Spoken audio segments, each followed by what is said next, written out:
Peter and Carl from the Libertines, welcome to the Peace Hall. Hey Chris, thank you very much, nice to be here. Very nice to be here, Chris, thank you. What do you think of the venue, Peter? Yeah, it's pretty spectacular in its way, really. When I first came off the tour bus this morning into the arena, it reminded me a little bit of one of those Italian piazzas, you know, a little bit. But in Halifax. So, yeah, no, it's nice. It's nice isn't the right word. It's pretty grand, really. When I got off when I first got off the bus, and I thought, let's check out Halifax. And then I went up the stage. I thought it was going to be a club, and then I just saw this beautiful courtyard. And I thought, and honestly, like I could narrow my eyes, and I could hear blacksmiths clinking, and straw and horses and wenches and the rest of it. And so I told the fellow next to me, he went, I said, he went, what will I like that later? I went, what do you mean? He goes, no, it'll be 6,000 brooks from Bradford. I went, oh right, no wenches. Then I think it was lost on him.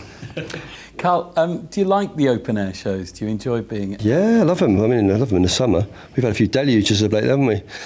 Yeah, but after all this heat, the rain's quite necessary, isn't it? You know, I mean, for the farmers, definitely is. Oh yes.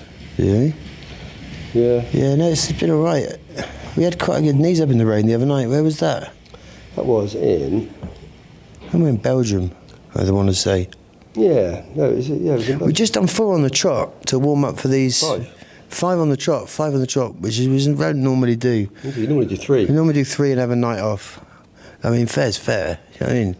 But we done 5 on the trot. But before that, before the 5 on the trot of the Libertines, I did 5 on the trot on my own as well. So I basically done 10 on the trot. I was working really hard doing what I was doing. Yeah. Oh, right, that's 10, so 10 on the trot, basically. Oh. This weekend's the kind of grand finale of a big cycle for you after the #1 album, All Quiet on the Eastern Esplanade. Did that #1 mean a lot to you, Peter? Well, it meant a lot to my mate Carl, didn't it? It was really important. You loved it. No, I was really happy. It was something that I loved the album. I wanted as many people to hear it as possible. You know, not just to have 7 people buy 26 different versions of it.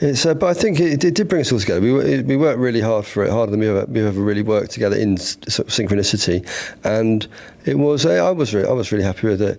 I mean, we worked so hard together. We were well above it by the time we got there, and we didn't stop. And I don't know. I think it brought us together in a way. And the whole album cycle's been beautiful. It's been about brought together by the place in Margate that we all joint own. Yeah. The most important for me was that these songs were. I like those songs off the 3rd album, like Belly of the Beast and. What's the matter? No, not Heart of That's still in the set, but stuff like Belly of the Beast, Barbarians, and what was the acoustic one we did? He was just the Iceman, and the other acoustic one on it. You know, they wished us luck and handed us a gun. Furious John Bury. Anthem for Doing Youth. Anthem for Doing Youth. A lot of those songs that I loved and still love, they just sort of disappear into the ether. You know, we don't do them live. They're sort of, you know, cult favourites now, but I don't know why we don't do them live. But a lot of these songs off this new album, All Quiet on the Eastern Esplanade, they seem to be firmly part of the set now, you know? Merry Old England, Shiver, Night Hunter, Baron's Claw. Songs that's 5, and there's probably another one as well. Run. Run, very good example. They've all become staples of the set, which is, for me, was the most important thing about the new album, was to get some new songs into the canon. Was it great working on the album together? You two have been, I'm going to say, brothers since you were teenagers. What's the chemistry all about between the two of you? Carl, you first on that. No, I mean, I think, without going too deep, I think some people are brothers for all time, really, and I think when we sort of joined forces, even though reluctantly in some capacity at first, I think there's just that's something gooey, really, but sort of like if someone you don't need, someone kind of completes you in a kind of, that sounds so icky, doesn't it? Have you got a better way of saying it, Julian? Yeah, we work very well together, and we love each other, and we'll always be there for each other as long as we're around.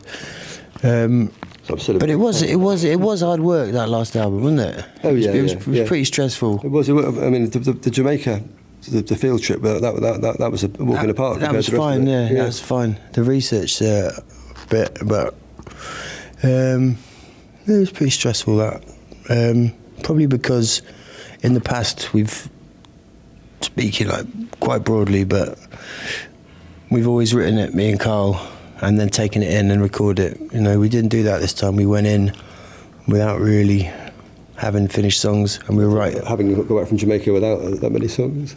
Classic story. No, it's good. Yeah.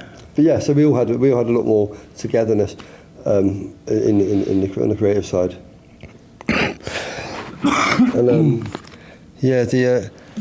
And I think going back to what I said earlier, just when you've got that many life experiences, I think a lot of people get to a certain age where, I don't know, but people get in their 30s and they're less inclined to sort of make friends like they used to.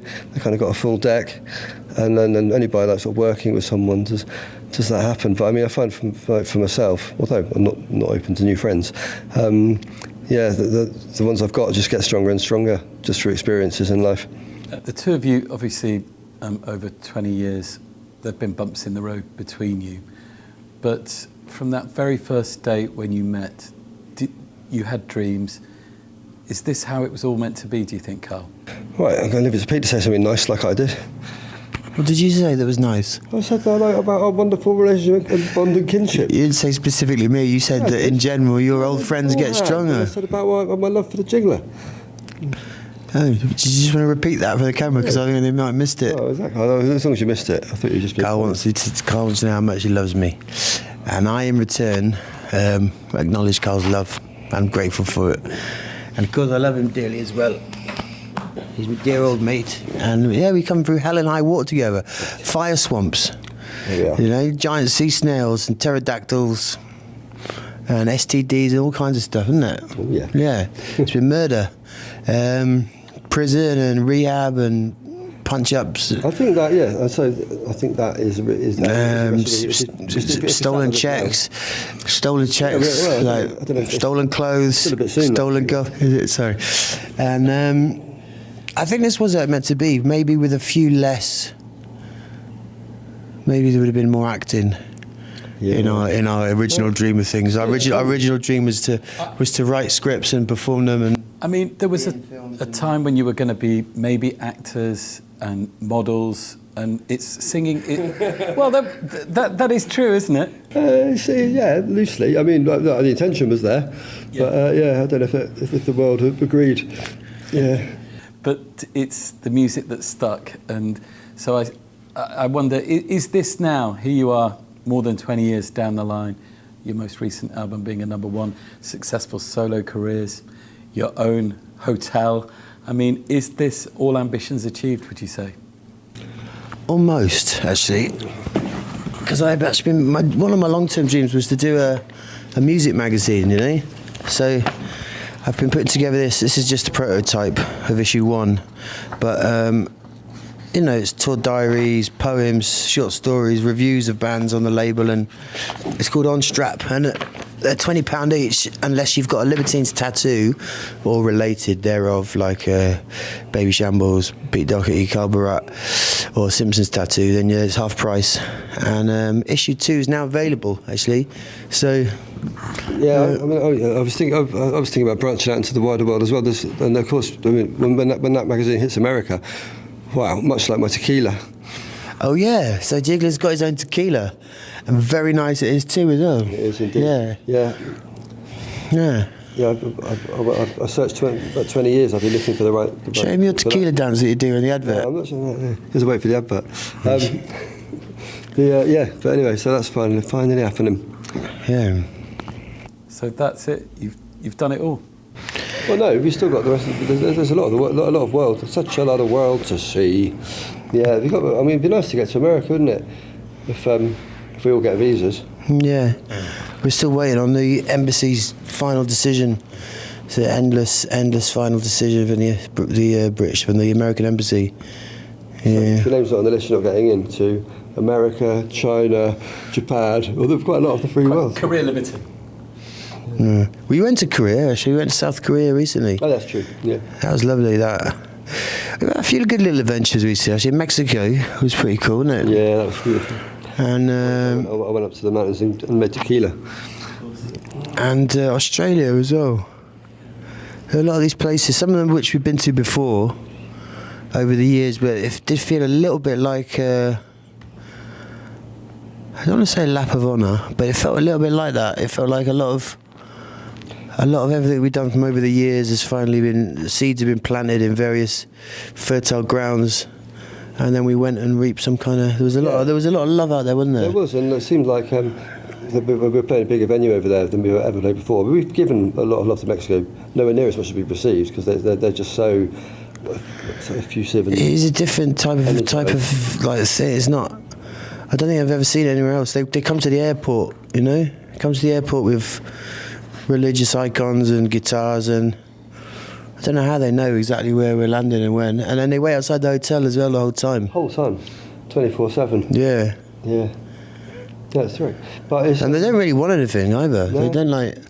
More presence, isn't it? It's not like groupies or anything like that. They just to let you know they're there and they love the music. And the band has fed off that fierce loyalty of your fans since the very start, hasn't it? Yeah, I think there's a lot of love. I think so. I think we sort of demanded it, really. Well, I did. What? I don't know. I don't know what you mean. Yeah. Well, I know what I mean. Okay. Yeah.